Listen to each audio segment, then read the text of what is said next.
Hello ladies, and welcome to Dancing with the Ancestors. And I just started the song with our traditional music, the instrument of the ancestors, the mbira. You were listening to the mbira. And for my particular Bantu tribe, that is the instrument of the ancestors, and that is what we use to bring the ancestors from the other realm into our world. 100% of the time, the people who play the mbira instrument, which is amazing, and I do have a friend who lives in Boston, Massachusetts, who plays it. 100% of the time, they are all witch doctors like myself. They are self-taught, more like their ancestors teach them, like my ancestors taught me how to read the shells, and it's very spiritual for us. And we are, over the next year or whatever, I'm going to have you all completing all the rituals. I don't play. I don't play. Okay, I'm going to have you all completing all the rituals so that I leave you with fully open portals where you can talk to your ancestors on the daily. And my little dog is running to mommy, or the bigger dog is running to mommy. Dogs are witch doctors' familiars. You know, like witches have cats, we have dogs. So I'm always surrounded by dogs. Anyway, I played that song. I'm still not 100, but my ancestors told me this had to be done. They gave me a deadline of a certain number of videos that I had to do by next week. Like I told you, I'm Netflix. This is what happens, girls and boys, when you open the portal of the ancestors. You work like a dog. They literally always up what you have to produce for the world, because they know that life is short. You know what I'm saying? And they say, you do, because life is short. You might ask yourself why it's important for you to be spiritual, right? Why is it important for you to be spiritual? Well, there are lots of benefits to it, and I thought I'd start this off with a story. So, my friend, and I'm going to make up their names because I know they don't want to be famous, especially the one I'm going to be telling you about, okay? My friend Samantha, Jessica, Anna, and myself, we were at the mall in Hamilton, Ontario. We are all from Southern Africa. Anna is from Angola. Jessica, myself, and Samantha were from Zimbabwe. So this was a few years back. So we were walking in the mall, going to get our children's prescriptions. Thank you, Canada. Canada makes all prescriptions for anyone under 25 years of age free. So we were just going to pick them up, right? We were broke ass bitches. We were so broke.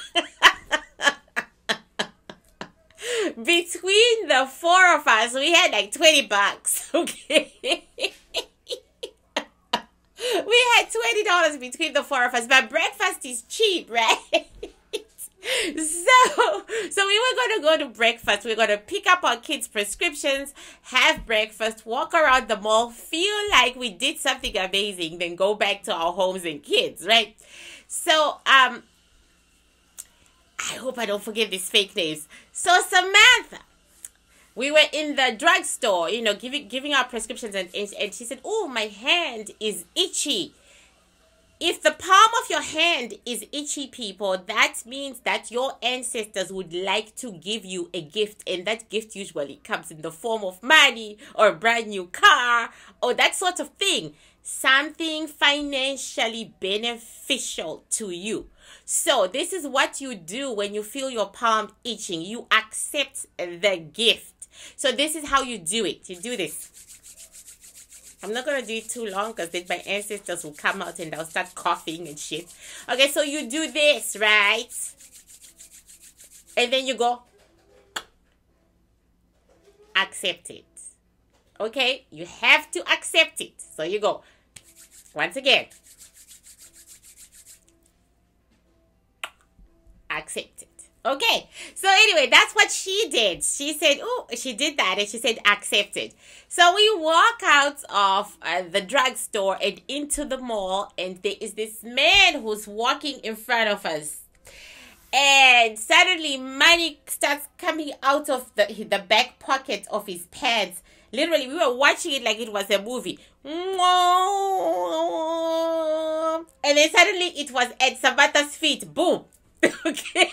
So somebody said, oh my God, I found money. Then we said, oh your God. The money came out of that man's pocket. So then she said, I know. And then she said, excuse me. She picked it up. She ran to him. She said, excuse me. This money fell out of your pocket. And the man went for his pocket where his wallet was. He opened it, looked at his wallet, counted the money in the wallet, put it back, and he said, no, that's not my money. Then she said, no, it was in your back pocket. And he said, no, I didn't have any money in my back pocket. He said, go, it's all yours. Enjoy. And he walked away.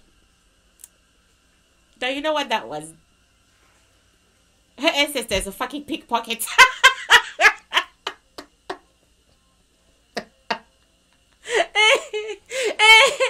And her ancestor made this person forget that they had money in the back pocket. But even better, her ancestor made this person give her the money.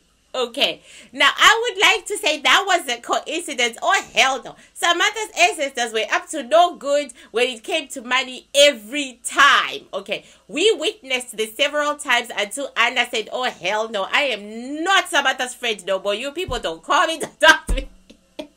When you're with Samantha, I want none of it because since I became her friend, I'm so freaking broke. It's not even funny. Then we discovered that yes, it is true. We were all so broke, but not Samantha. Samantha was never broke. And we realized that not only were her ancestors pickpocketing from everybody else to give to their daughter, they were also taking from us. The moment we all kind of withdrew from Samantha a little bit, we started getting some kind of money, like finding some kind. You'd say, oh my God, I thought I had $20 in here. Do you know what I'm saying? So everybody wants Samantha's ancestors. Let me just put it out there. I mean, who doesn't want Samantha's ancestors? She goes through amazing situations with money, but not just with money. Her ancestors pick her men for her, like most of us who are spiritual. Like, I wasn't very spiritual before. Now I truly am, and I do get my men picked for me, but before I was just doing whatever, and that's why I was ending up with the dogs that I was ending up with, right? So her ancestors are thieves. Okay, they're just, I think when they were walking this earth, they were just doing some bank robbery or whatever.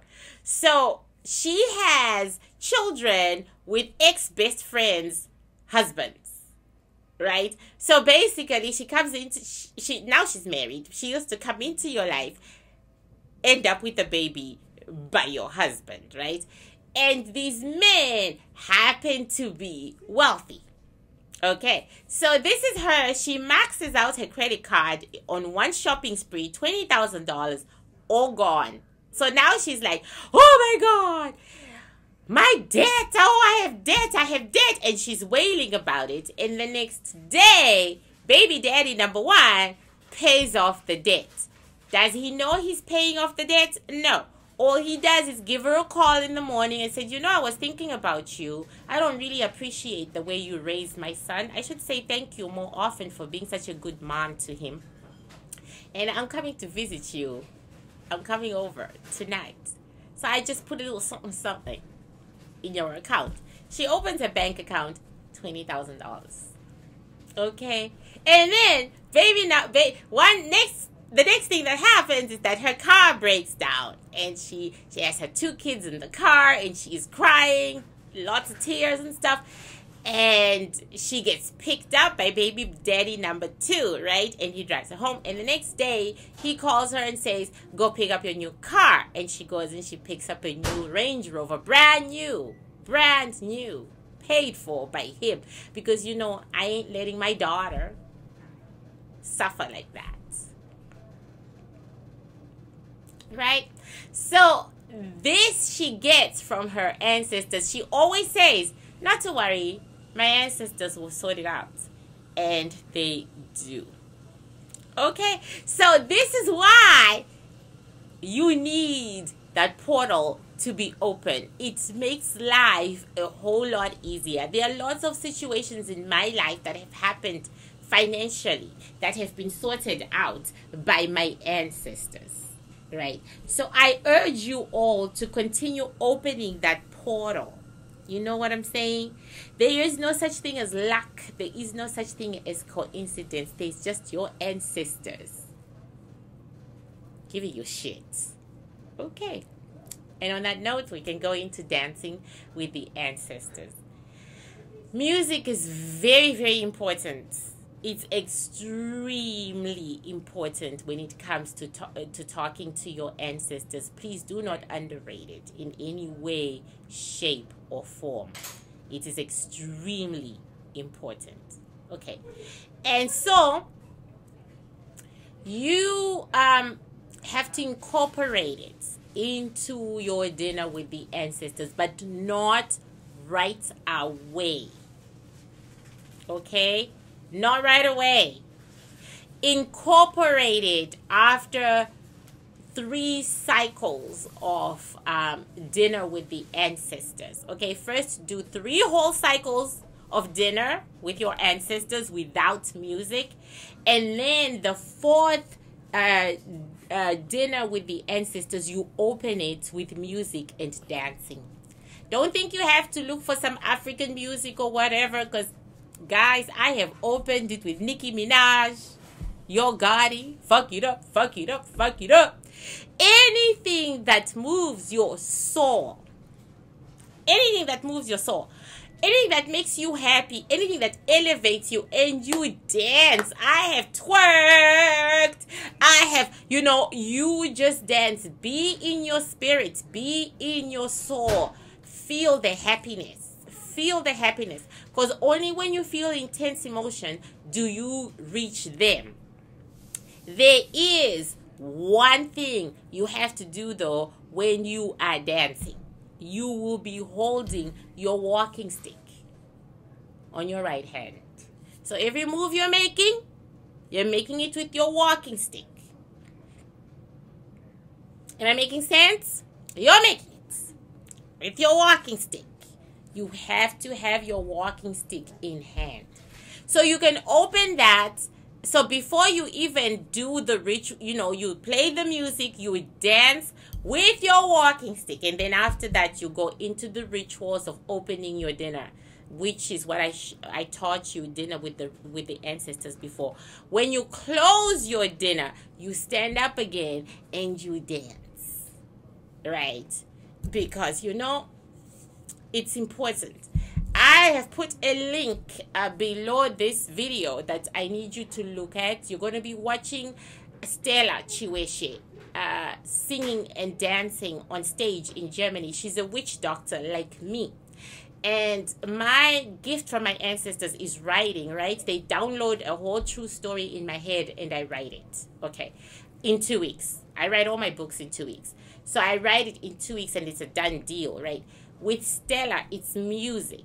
But she really doesn't remember what happens on stage, because the moment she steps onto that stage, her ancestor takes over, and the ancestor is the one that is singing and dancing.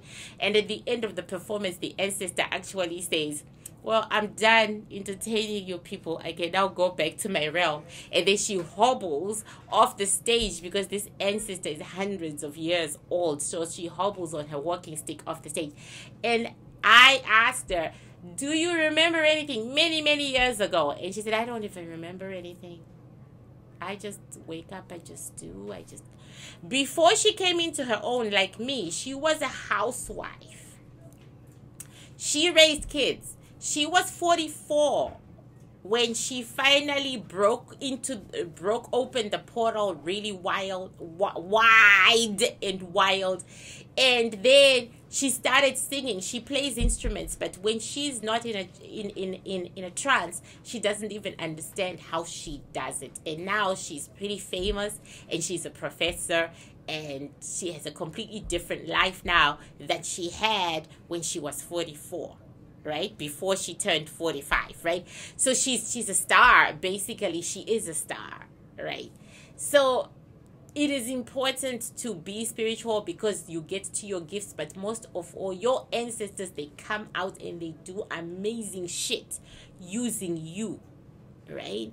And I put it there so that you could all, take a moment to watch, because she's actually in a trance when she's doing what she's doing. And this is a woman who just stepped on stage one day at 45 years of age. At 45, and now she is really, really, really famous. So dancing is something our ancestors require, right?